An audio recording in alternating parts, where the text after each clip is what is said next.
Be recognized as Senate President. Good afternoon, Madam Chair, Madam Senate President, dear colleagues. Let me start with a biblical principle. Kung anong ating itatanim, yan ang ating aanihin. Baliktarin po natin. Ito po ang ating inaani ngayon.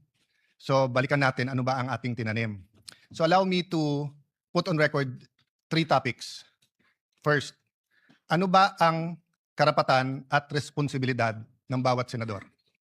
Number 2, when we talk about the dignity ng Senate at yung kasagsagan, kailan ba nag-umpisa yon? And pangatlo, na tingin kong pinaka-importante, ano ba priorities natin and how do we move forward? So dun muna tayo sa ano ba ang karapatan at responsibilidad ng bawat senador.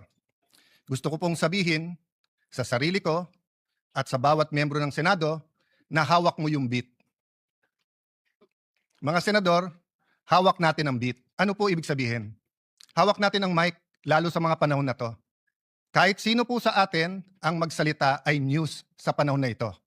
So kung pipiliin natin ay pag-usapan ay edukasyon, katulad ng sinabi ni Senator Bam sa kanyang vlog, yun po ay mapupunta sa record. Kung pag-uusapan natin agriculture, agricultural smuggling, problema sa taniman ngayon, problema sa fertilizer, pag pinag-usapan po natin yung 7% inflation, pag-usapan natin ilan araw pa ba meron tayong gasolina. At yung po ba ay katulad ng the last 60 days na dagdag ng dagdag o panipis na po ba ang supply worldwide. Pag pinag-usapan natin fiscal space po natin at dolyar sa peso, hawak po natin ang beat eh. Tayo po ang pwedeng magdikta kung anong pag-uusapan. Pero tignan po natin yung interview since May 11. Dalawa lang naman eh. Paano palitan muli si Alan Cayetano? At pangalawa, bakit bumaksak ang dignidad ng ating Senado? Okay. I'm talking in general ha. Pa isa-isa po, may nagsasalita tungkol sa inflation.